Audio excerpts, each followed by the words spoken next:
అండి, welcome back to Sony Subbu vlogs. ఇదైతే paneer butter masala curry అండి. చాలా టేస్టీగా ఉంటుంది. మీకు రెస్టారెంట్లో ఎలా అయితే ఉంటుందో సేమ్ అలాగే చేశాను. కావాలంటే మీరు కూడా ట్రై చేసి ఎలా ఉంది అనేది కామెంట్ బాక్స్లో కామెంట్ చేయండి.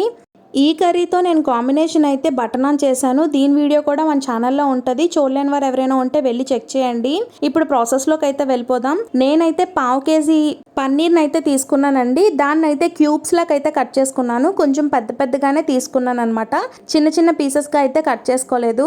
పన్నీర్ని ఎప్పుడైనా పెద్ద పెద్ద పీసెస్గా కట్ చేసుకుంటేనే బాగుంటుందండి. చిన్న చిన్న పీసెస్ ఫంక్షన్స్ ఇలాంటివి ఏమైనా అవుతాయి కదా, అప్పుడు చిన్న చిన్న పీసెస్ అయితే కట్ చేస్తారు. ఎందుకంటే సర్ది రావాలని. ఒక 2 ఉల్లిపాయలను అయితే పెద్ద పెద్ద పీసెస్గా కట్ చేసుకోండి. ఎందుకంటే మనం ఇది కూడా మిక్సీలో చేసేస్తాము. సో చిన్న చిన్నవి అయితే కట్ చేయాల్సిన అవసరం లేదు. నేను పెద్దగానే కట్ చేసుకున్నాను పీసెస్ని అయితే.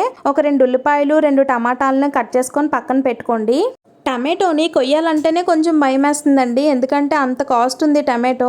అందుకే కొంచెం ఎక్కువగానే వేసుకోవాలి. నేనైతే 2 వేసుకున్నాను. మీరైతే ఒక 3 వేసుకోండి తక్కువ రేట్లు అయినప్పుడు. సో కొంచెం అల్లం ముక్క, వెల్లుల్లిపాయలు ఇవన్నీ అయితే పక్కన పెట్టేసుకుందాం. ఒకవేళ అల్లం వెల్లుల్లి పేస్ట్ ఉంటే ఓకే, లేదంటే మాత్రం ఇందులోనే వేసేసుకోండి. కొంచెం కొత్తిమీర, పుదీనా అయితే తీసుకొని పక్కన పెట్టుకున్నాను. స్టవ్ ఆన్ చేసుకొని ఒక ప్యాన్ పెట్టుకోండి. దాంట్లో బటర్ కానీ, నెయ్యి కానీ, నూనె కానీ ఏదో ఒకటి వేసుకోండి.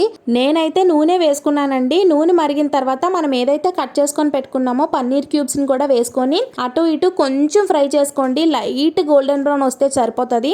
మరీ మార్చేయొద్దు, మనకి పన్నీర్ రబ్బర్ లాగా అయిపోతుంది అనమాట ఎక్కువగా ఫ్రై చేస్తే. ఇలా ఫ్రై అయిన పన్నీర్ని అయితే బయటకు తీసుకొని అదే ఆయిల్లో కొంచెం జీలకర్ర, ధనియాలు, లవంగాలు, దాల్చిన చెక్క, యాలకులు, ఉల్లిపాయ, టమాటో మనం ఏదైతే కట్ చేసుకొని పెట్టుకున్నామో అవన్నీ వేసేయాలండి. ఈ లోపు వీడియోని చూస్తున్న ప్రతి ఒక్కరూ లైక్ చేయండి, కామెంట్ చేయండి, సబ్స్క్రైబ్ చేయండి.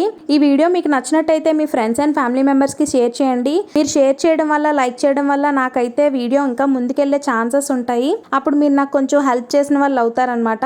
సో ఇప్పుడు ఇవన్నీ వేసాం కదండి, ఇవన్నీ బాగా ఫ్రై చేసుకోవాలి. సిమ్ టు మీడియం ఫ్లేమ్ అయితే పెట్టుకొని ఫ్రై చేసుకోవాలి. హైలో అయితే పెట్టద్దు, ఉల్లిపాయలు అవి మాడిపోతాయి అనమాట. ఉల్లిపాయ, టమాటో కొంచెం ఫ్రై అయిన తర్వాత అల్లం వెల్లుల్లి కూడా వేసుకొని కొంచెం ఫ్రై చేసుకోండి. లిడ్ అయితే క్లోజ్ చేసుకొని సిమ్లో పెట్టుకొని కొద్దిసేపు ఉంచేయండి. అన్నీ బాగా ఉడుకుతాయి అన్నమాట. ఇప్పుడు ఇందులో ఒక 3 ఎండుమిరపకాయలు కూడా వేసేసి బాగా ఫ్రై చేసుకోండి. మొత్తం ఆయిల్ అంతా వదిలేంత వరకు, ఆయిల్ తేలేంత వరకు బాగా ఫ్రై చేసుకున్న తర్వాత 7 to 8 జీడిపప్పులు, కొంచెం పుదీనా వేసుకొని బాగా ఫ్రై చేయాలండి. నేను చెప్పిన విధంగా ఆయిల్ బయటకు వచ్చేంత వరకు ఫ్రై చేసుకోవాలన్నమాట దగ్గరగా. చూసారు కదండి, ఇలాగైతే ఫ్రై అయిపోవాలన్నమాట మొత్తం.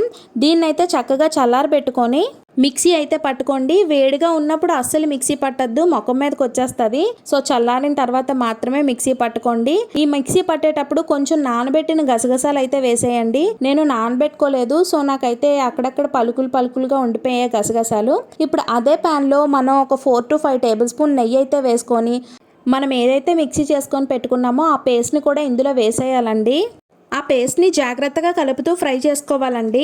కొంచెం అడిగంటే ఛాన్సెస్ ఉంటాయి ఈ పేస్ట్, ఎందుకంటే జీడిపప్పు, గసగసాలు వేసాం కదా. సో మెల్లగా తిప్పుతూ పేస్ట్ని అయితే ఫ్రై చేసుకోవాలి. ముఖం మీద కూడా వస్తూ ఉంటుంది, అంటే తూలిపోతుంది అనమాట ఈ పేస్ట్.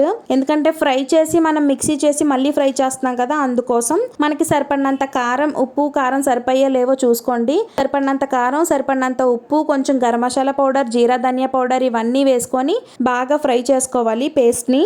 మసాలా అన్నీ బాగా ఫ్రై అయిన తర్వాత మనం ఏదైతే ఫ్రై చేసుకొని పెట్టుకున్నామో పన్నీర్ పీసెస్, ఆ పన్నీర్ ముక్కలను కూడా వేసుకొని కొంచెం ఫ్రై చేసి వాటర్ అయితే వేసేయాలండి. ఇందులో వాటర్ వేసిన తర్వాతే కొంచెం జాగ్రత్తగా చూసుకోవాలి, ఎందుకంటే అప్పుడే తూలుతుందండి. మనం బాగా కలిపేసి లిడ్ అయితే క్లోజ్ చేసేయాలి. సిమ్లో మాత్రమే పెట్టండి, హైలోన్ కానీ మీడియంలో కానీ అస్సలు పెట్టొద్దు, అడుగంటేస్తుంది అనమాట కర్రీ.